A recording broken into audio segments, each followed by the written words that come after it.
ఈ మీటింగ్ లో చంద్రబాబు నాయుడు గారు లోకేష్ గారు కలిసి అనేక తీర్మానాలు చేశారు. అలాగే చంద్రబాబు నాయుడు గారు నిన్న జరిగిన పబ్లిక్ మీటింగ్ లో అనేక వాగ్దానాలు చేశారు.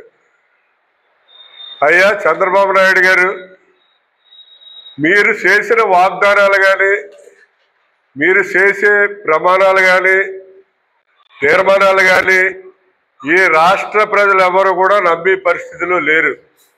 ఎందుకంటే మీరు ఎలక్షన్ మేనిఫెస్టోలో పెద్ద లిస్ట్ ఇచ్చారు. సూపర్ 6 అని చెప్పి డప్పులు కొట్టి ఇంటికి వెళ్ళి పడుకున్న వాళ్ళు లెగ్గొట్టి మీకు సూపర్ 6 వస్తుంది, మీరు సూపర్ మెన్లు అయిపోతారు, కోటేశ్వర్లు అయిపోతారు అని చెప్పారు. ఇందులో ఒక్క పథకం కూడా మీ మేనిఫెస్టోలో మీరు అమలు చేయలేదు. ఏంటంటే ప్రజలందరూ కూడా అఘోర పక్షుల్లా ఎదురు చూస్తున్నారు. చంద్రబాబు నాయుడు గారు ఎప్పుడు డబ్బులు వేస్తాడా, ఎప్పుడు డబ్బులు వేస్తాడా, ఎప్పుడు డబ్బులు వేస్తాడా.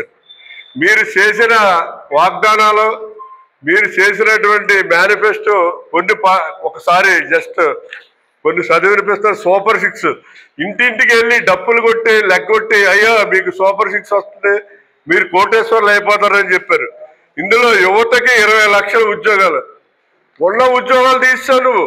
వాలంటీర్లు 2,70,000 మంది వాలంటీర్ ఉద్యోగాలు తీస్తావు. 20 లక్షల మందికి ఎక్కడిచ్చావో అర్థం కావట్లేదు. మరి నెలకు 3,000 రూపాయలు నిరుద్యోగ వృద్ధి సూపర్ 6 లో. ఏ నిరుద్యోగకి నువ్వు 3,000 వేసావు? అలాగే స్కూల్కి వెళ్ళే ప్రతి విద్యార్థికి ఏడాదికి 15,000. అసలు ఏ విద్యార్థికైనా నువ్వు 15,000 కాదు 15 రూపాయలు వేసావా? అలాగే ప్రతి రైతుకు ఏటా 20,000. ఏ రైతుకి వేసావా? పంటలు మునిగిపోయి పంటలు రైతులు గోరు.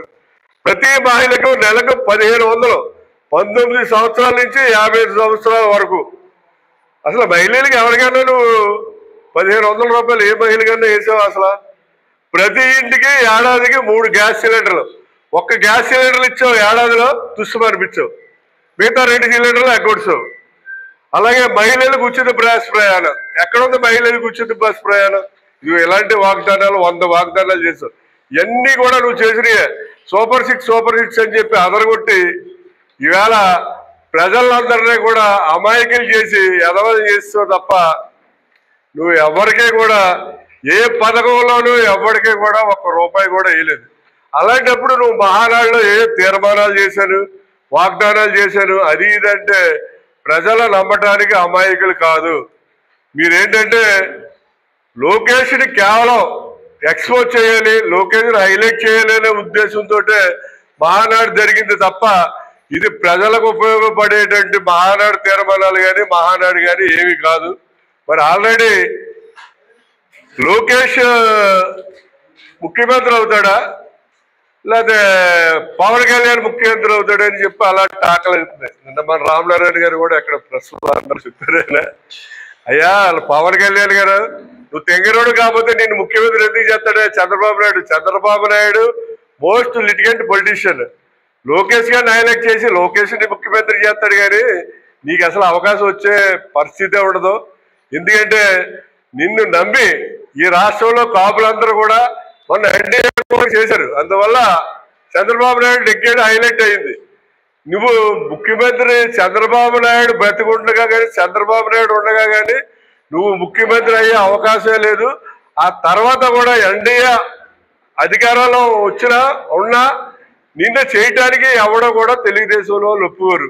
ఎందుకంటే ఒకసారి మీ అన్నయ్య కాపులందరినీ ముంచాడు, మళ్ళీ రెండోసారి నువ్వు కూడా మళ్ళీ మునిగిపోయి ఈ కాపులందరినీ మళ్ళీ ముంచే పరిస్థితి ఉంది. కానీ నువ్వు చంద్రబాబుతో ప్రయాణం చేసినంత కాలం నువ్వు ఈ రాష్ట్రానికి ముఖ్యమంత్రి అయ్యేది అనేది అసంభవం, అయ్యే ప్రసక్తే ఉండదు. కాబట్టి నువ్వు ఇప్పుడు కానీ తెలుసుకో ఈ చంద్రబాబు నాయుడు యొక్క జిమిక్కులు, లిటిగేషన్స్, ఈ మేనిఫెస్టో నువ్వు కూడా ఉన్నావు అందులో. ఒకసారి మేనిఫెస్టో చదువు. ప్రజలకి ఇన్ని వాగ్దానాలు చేసావు, ఏ అమలు చేసావు, ఒకటన్నా చేసావా లేదా అన్నది ఒకసారి ఆలోచించుకుని ఈ చంద్రబాబుతో ప్రయాణం చేయాలా చంద్రబాబును వదిలేయాలా అనేది డిసైడ్ చేసుకో. ఆడితో ప్రయాణం చేసినంత కాలం నువ్వు ఎప్పుడు కూడా ముఖ్యమంత్రి కాలం. నువ్వు ఇండివిజువల్గా వస్తే అప్పుడు నీకేమైనా అదృష్టం బాగుంటే అవటానికి ఉంటుంది. కానీ చంద్రబాబుతో ఉన్నంత కాలం నువ్వు మాత్రం ముఖ్యమంత్రి కావని చెప్పి తెలియజేస్తున్నావు. అలాగే చంద్రబాబు నాయుడు నిన్న మీటింగ్ లో చాలా పెద్ద ప్రాజెక్టు రాయలసీమకు వాగ్దానం చేశాడు. పోలవరం బనకచెర్ల ప్రాజెక్ట్ అట కంప్లీట్ చేసేసి రాయలసీమని రత్నాలసీమగా చేసేస్తాడు, అన్ని పంట పొలాలు చేసేస్తాడు. అయ్యా చంద్రబాబు నాయుడు, కేంద్ర ప్రభుత్వం వారు మన విభజన హామీల్లో పోలవరం ప్రాజెక్టుకి అయ్యే ఖర్చు మొత్తం మేము పెట్టుకుంటామని చెప్పారు. ఈవేళ Polavaram project water storage capacity 45.7 మీటర్ల ఎత్తులో ఉండాలి యాజ్ పర్ డిపిఆర్. నువ్వు 45.7 మీటర్ల ఎత్తులో వాటర్ స్టోరేజ్ పెట్టి తొడగొట్టి దమ్మున్న నాయకుడిని నేను పోలవరం కంప్లీట్ చేశానని చెప్పు. నీ దగ్గర దమ్ముంటే పట్రా, సెంట్రల్ నుంచి ఫండ్స్ 45.7 మీటర్ల ఎత్తులో వాటర్ స్టోరేజ్ పెట్టు.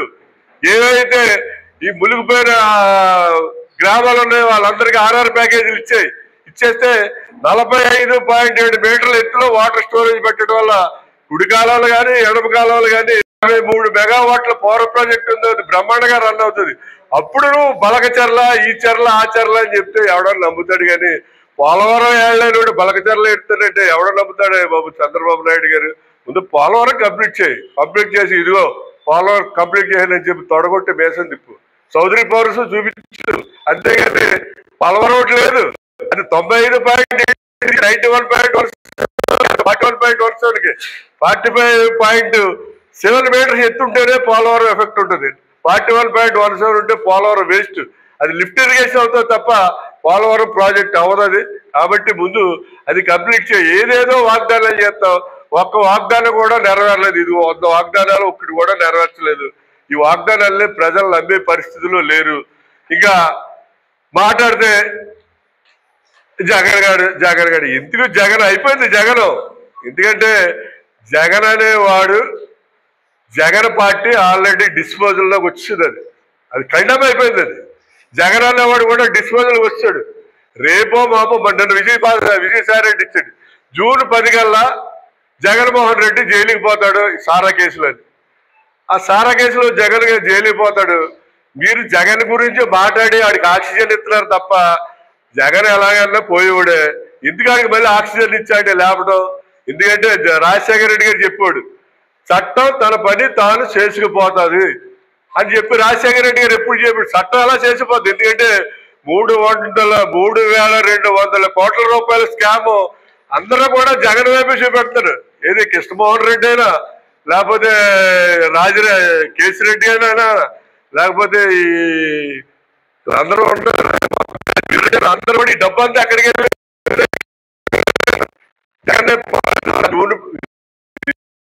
చెప్పినట్టు జూన్ 10 లోపల వేస్తారు.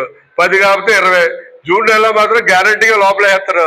ఆ లోపలేసి వాడి గురించి మీరు ఆక్సిజన్ ఇచ్చి వాడి గురించి మాట్లాడటం అనవసరం. బానేయండి, మీరు ఏదైతే వాగ్దానాలు చేశారో ఈ వాగ్దానాలన్నీ కూడా అమలు చేయడానికి ప్రయత్నం చేయండి. మీరు ఊరికనే ఏదో మేము గెలిచేసాం, ఏదో ఈ వైకుంఠ బాలట ఇలా పైకి వెళ్తుంది కిందకు వస్తుంది కానీ వైకుంఠ బాలలాగా చేయదు. ఇవాళ చంద్రబాబు నాయుడు గారు ఇవాళ నువ్వు గెలవటానికి 2 కారణాలు. ఒకటి జగన్మోహన్ రెడ్డి చేసిన అవినీతులు. ఎందుకంటే జగన్మోహన్ రెడ్డి అని కూడా మహామేధావి. ఈ భారతదేశంలో చాలా మందిని చూసాం మనం. అవినీతి ఏదైనా మనం పనిచేసి పెడితే 5 లక్షలు 10 లక్షలు తీసుకుంటారు పొలిటీషియన్స్, అది కామన్ లంచం. కొంతమంది నరేంద్ర మోడీ లాంటి వాళ్ళు బినామీలు పెట్టుకుని వాళ్ళ ద్వారా తీసుకుంటారు. ఆదానీని ముఖేష్ అంబానీని పెట్టుకుని వాళ్ళ ద్వారా లంచాలు తీసుకుని వాళ్ళు రిచ్ చేస్తారు. వీళ్ళకి డబ్బులు కావాల్సినప్పుడు వాళ్ళకి ఫోన్ చేస్తారు, అది సెకండరీ. అలాంటిటప్పుడు కొన్ని రిస్కులు ఉంటాయి. ఎందుకంటే మన బినామీ పెట్టుకున్నవాడు జెండా ఎత్తేసి మనకి హ్యాండ్ ఇచ్చేయచ్చు. ఈ జగన్మోహన్ రెడ్డి గారు మహామేధావి, మామూలు కాదు. నువ్వు ఇచ్చే లంచాన్ని ఈ కంపెనీలు డొల్ల కంపెనీలు మీరు డైవర్ట్ చేస్తారు. ఇస్తాం లంచం డొల్ల కంపెనీలకు పంపిస్తాం. ఆ డొల్ల కంపెనీల నుంచి ఫారిన్ కంపెనీలకు పంపిస్తారు. ఫారిన్ నుంచి మన సొంత కంపెనీలకు వస్తాయి. ఎవడు కూడా ఏలెట్టి చూపించి పట్టుకోవడానికి వీలు లేని విధంగా భారత చూపించి జగన్మోహన్ రెడ్డి సొంతం వచ్చిన తర్వాత ఎవడు చేయలేదు, ఒక జగన్మోహన్ రెడ్డి చేశాడు. ఈ లిస్టులన్నీ పట్టుకెళ్ళి విజయసాయి రెడ్డి తెలుగుదేశం నాయకులకి ఇచ్చాడు. అదంతా అవుట్, ఇంకా ఏమీ లేదు. విజయసాయి రెడ్డి చెప్తాడు 10వ తారీఖుకి వెళ్ళిపోతాడు. నన్ను యూట్యూబ్ లో పెట్టారు. విజయభాస్కర్ విజయసాయి రెడ్డి స్వయంగా మాట్లాడాడు. ఎందుకంటే ఈ లిటిగేషన్లు అన్నీ చేయించినాడు Vijayasai Reddy. A to Z Vijayasai రెడ్డికి తెలుసు. ఆ ఫైళ్ళు రికార్డులన్నీ అట్టుకెళ్ళి తెలుగుదేశానికి ఇచ్చాడు కాబట్టి అతను ఎలాగా కూడా జగన్మోహన్ రెడ్డి పోతాడు, అతని గురించి మర్చిపోండి. అలాగే నిన్న నాకు జగన్మోహన్ రెడ్డి గారు తాడేపల్లి ఆఫీసు నుంచి ఒక సీనియర్ మోస్ట్ లీడర్ ఫోన్ చేశాడు, రెడ్డి గారు పేరెంత లెటర్. ఆయన ఏం చెప్పాడంటే జగన్ అలాగే జూన్ నెలలో జైలుకి పోతాడు, ఇతను సారా కేసుల్లో జైలుకి పోతాడు, ఇతన్ని సారా కేసుల్లో వెళ్ళిపోయినట్టు మనం ఎలా సపోర్ట్ చేస్తాం, చేయలేవు. అందు గురించి ఇప్పుడు మన పరిస్థితి ఏంటని డిస్కస్ చేసుకున్నారట. అందులో కూడా అన్నాడట తెలుగుదేశంలో పోదామంటే అక్కడ చంద్రబాబు నాయుడు గారు రానవడం వల్లనే, పోనీ బీజేపీలో పోదామంటే వీళ్ళందరికీ రాజశేఖర రెడ్డి గారి యొక్క ఏదో అభిమానం ఇదేదో ఉంది, కొంచెం బీజేపీలోకి వెళ్ళలేరు. పవన్ కళ్యాణ్ దగ్గరికి వెళ్దామంటే ఆ బూట్ ఎలా ఉంటుందో ఎప్పుడేం చేస్తాడో ఎవడికి తెలియదు. ఇంకేం చేయాలి, మరి కాంగ్రెస్ ఒకటే దిక్కు అని అనుకుంటున్నారు విశ్వేశ్వరరెడ్డి. చూడు వీళ్ళందరూ లాగేయండి అని చెప్పి నాకు ఫోన్ చేసి చెప్పాడు.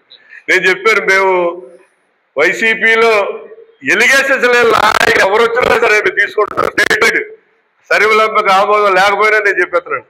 నేను వెళ్ళాడికి సాల్వ కప్పి దండేసి కాంగ్రెస్ పార్టీలోకి ఆహ్వానిస్తా. ఎవరైనా సరే వచ్చేయాలని అనుకుంటే మాత్రం వాళ్ళందరికీ కూడా ఆహ్వానం ఉంది.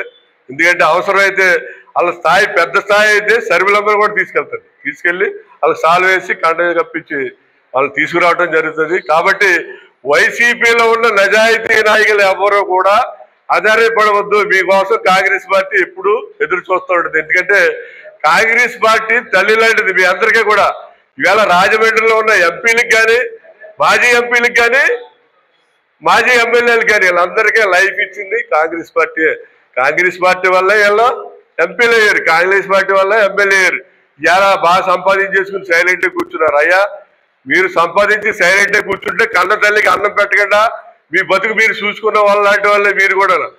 ఆ తల్లి కష్టాల్లో ఉంది, మీరు వచ్చి సాయం చేయండి. అందు గురించి ఎవరైతే వైసీపీలో ఉన్న నిజాయితీ పరులైన నాయకులు ఉన్నారో వాళ్ళందరికీ స్వాగతం చెప్తున్నాం.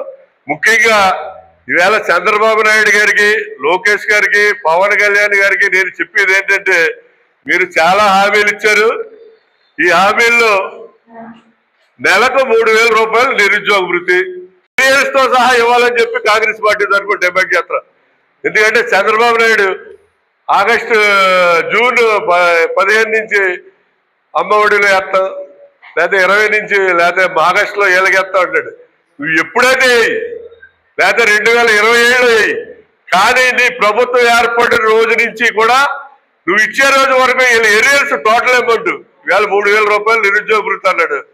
అది ఎప్పుడు ఇస్తాడు, ఒక సంవత్సరం అయిపోయింది ఆల్రెడీ.